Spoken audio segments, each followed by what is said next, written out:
Today I'm going to teach you how to corner fast with an F124, how you can minimize the risk while extrapolating more lap time potential as a racing stint evolves. This is my own technique and something that I want to share with you to help you improve. So with that being said, let's get into the video. One of the biggest mistakes I see people making when they're trying to go faster and pushing the limits more is they start to assume that if they brake later into a corner, automatically they're going to gain time and gain speed. Whereas in reality, that's quite false and quite wrong. And more often than not, it will lead you to missing the apex and adding excess tire wear from scrubbing the tires over the surface of the road more aggressively, trying to recover from your mistake.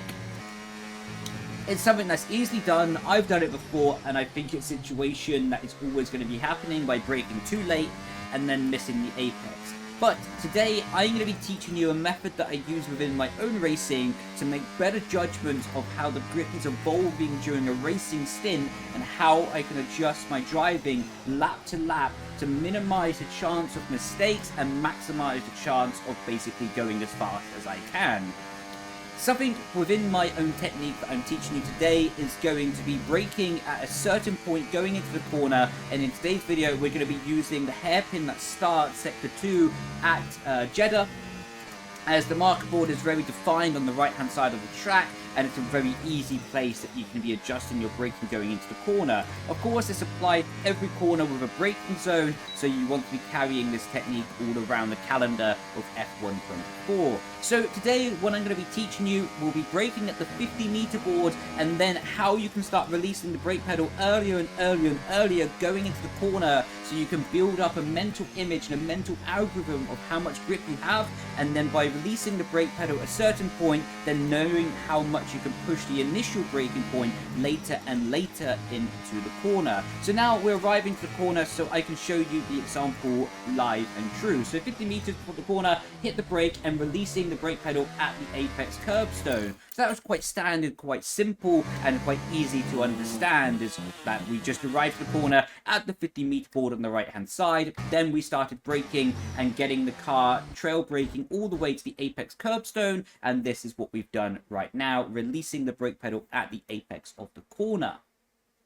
So then I would think to myself, right, okay, the car felt a little bit under the limit in this instance, and I feel like I could have carried more grip in the corner itself. So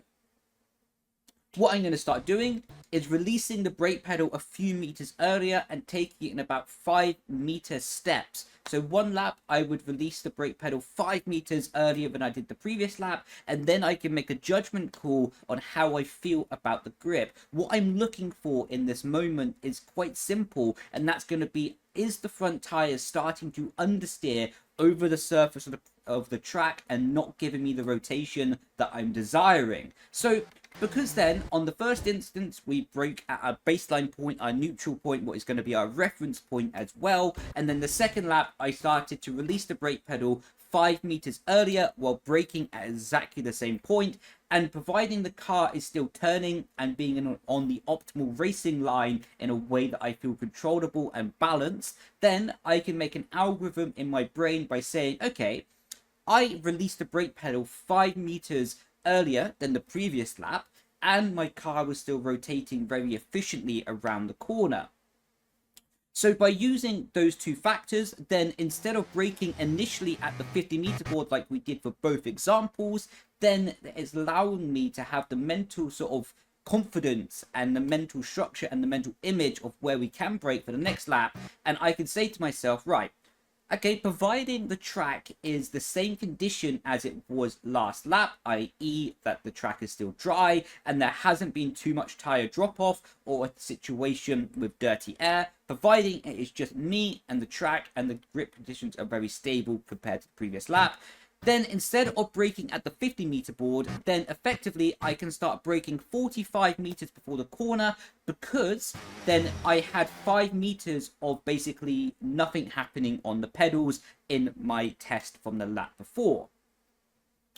So I really hope you see what I mean and follow what I mean in this situation. And the reason that this test and why the structure of doing stuff is so powerful is quite simply because it allows me to have a good confidence to hit the brake pedal going into the corner, knowing that the car can still make the apex. Often or not, more often than not, I should say, when we don't know what's going to happen with the brake pedal and we're just braking later to be braver, often we feel a bit tense on the steering wheel and we become a bit unsure if the car can actually make the apex, and that will often lead to mistakes, leaving gaps to the curbstone, i.e. going wide, traveling a longer racing line around the apex, and in the worst case situation, losing a position to the car behind or losing DRS to the car ahead, because we know that the DRS is so powerful within the F1 24 game.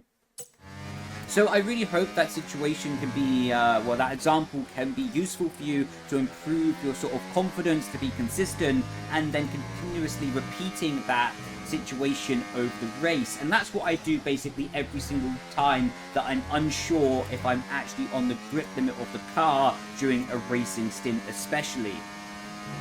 Because it allows me to sort of make that judgment call about changing my braking point without basically risking that much time of mistakes in the process. In the example, releasing the brake pedal 5 meters earlier, maybe it's going to cost me half attempt at maximum. But if I didn't do this test and then just started braking later to be braver without any real confidence or any sort of certainty about actually what is right or wrong for my braking point, then I might end up going wide in a corner and losing up to 3 tenths maybe. So it allows me to have a situation that I'm able to test a different braking point, minimize the risk of mistakes, and this allows me to be super consistent, not risking track limit penalties as well.